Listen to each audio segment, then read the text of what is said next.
ನಮಸ್ತೆ, ನನ್ನ ಹೆಸರು ವಿದ್ಯಾ. ನಾನು ಬೆಂಗಳೂರವಳೆ. ನಾನು ಇನ್ವೆಸ್ಟರ್. ನಾನು ಇಲ್ಲಿ ಗುರೂಜಿ ಅವ್ರ ಹತ್ರ ಕ್ಲಾಸಿಗೆ ಬರೋಕ್ಕಿಂತ ಮುಂಚೆ ನಾನು ಬೇರೆ ಕಡೆ ಒಂದು 2-3 ಕಡೆ ಯೋಗ ಕ್ಲಾಸಿಗೆ ಹೋಗಿದ್ದೀನಿ ಮತ್ತು ಝೂಂಬಾ ಕ್ಲಾಸಸ್ಗೂ ಹೋಗಿದ್ದೆ ನಾನು. ಆದರೆ ಝೂಂಬಾ ಕ್ಲಾಸಿಗೆಲ್ಲ ಹೋಗೋವಾಗ ಅಲ್ಲಿ ಆ್ಯಂಬಿಯನ್ಸು ಮ್ಯೂಸಿಕ್ ಎಲ್ಲ ಚೆನ್ನಾಗಿತ್ತು, ಅದು ಚೆನ್ನಾಗಿ ಅನ್ನಿಸ್ತಾ ಇತ್ತು. ಬಟ್ ಅದರಿಂದ ಕಾಲು ನೋವು ಎಲ್ಲ ಬಾಡಿ ಪೇಯ್ನು ಎಲ್ಲ ಸ್ಟಾರ್ಟ್ ಆಗೋಕ್ಕೆ ಶುರು ಆಯಿತು. ಸೊ ಹಾಗಿಂದ ಮತ್ತೆ ಯೋಗಕ್ಕೆ ಶಿಫ್ಟ್ ಆದೆ ನಾನು. ಬಟ್ ಯೋಗ ಕ್ಲಾಸಿಗೆ ಬೇರೆ ಕಡೆ ಎಲ್ಲ ಹೋಗೋವಾಗ ಅಲ್ಲಿ ನಮಗೆ ಪ್ರಾಣಾಯಾಮ, ನಾರ್ಮಲ್ ಸ್ಟ್ರೆಚಸ್ಸು, ಯೋಗ ಇವು ಇರ್ತಾಯಿತ್ತು. ಅಷ್ಟು ಬಿಟ್ಟರೆ ಬೇರೆ ಜಾಸ್ತಿ ಏನೂ ಇರ್ತಾ ಇರಲಿಲ್ಲ.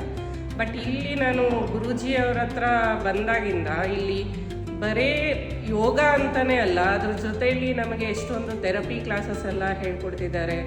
ನಾನು ಅದೆಲ್ಲೂ ಮಾಡೂ ಇರಲಿಲ್ಲ, ನೋಡೂ ಇರಲಿಲ್ಲ. ನಾನು ಒಂದು ಚೇರಿಂದ ಒಂದಷ್ಟು ಎಕ್ಸಸೈಸು, ದುಪ್ಪಟಾಯಿಂದ ಒಂದಷ್ಟು ಎಕ್ಸಸೈಸ್ ಮಾಡ್ತೀವಿ, ರಿಂಗಿಂದ ಒಂದಷ್ಟು ಎಕ್ಸಸೈಸ್ ಹೇಳ್ಕೊಡ್ತಾರೆ, ಸ್ಟಿಕ್ಕಿಂದ ಒಂದಷ್ಟು ಎಕ್ಸಸೈಸ್ ಹೇಳ್ಕೊಡ್ತಾರೆ. ಅದು ಎಲ್ಲ ಮಾಡ್ತಾ ಇರೋದ್ರಿಂದನೂ ನನಗೆ ಎಷ್ಟೋ ಇಂಪ್ರೂವೈಸ್ ಆಗ್ತಾಯಿದೆ ನನ್ನ ಹೆಲ್ತಲ್ಲಿ ಕೂಡ. ಆಮೇಲೆ ಇದೆಲ್ಲ ಒಂಥರ ತುಂಬ ಖುಷಿನೂ ಕೊಡುತ್ತೆ ನಮಗೆ. ಮತ್ತು ಇವ್ರ ಸರ್ ಹತ್ರ ತುಂಬ ಕಲ್ತ್ಕೊಳ್ಳೋ ಅಂಥದ್ದು ತುಂಬಾ ಇದೆ. ಸೊ ನನ್ನ ಕಡೆಯಿಂದ ಎಲ್ಲರಿಗೂ ಒಂದು ರಿಕ್ವೆಸ್ಟ್ ಅಂದರೆ ಎಲ್ಲರೂ ಬಂದು ಜಾಯಿನ್ ಆಗಿ ಗುರೂಜಿ ಕ್ಲಾಸಿಗೆ. ತುಂಬಾ ಚೆನ್ನಾಗಿರುತ್ತೆ, ತುಂಬಾ ಕಲಿತೀರಾ, ತುಂಬ ಇಂಪ್ರೂವ್ನೂ ಆಗ್ತೀರಾ ನೀವು ಕೂಡ. So thank you.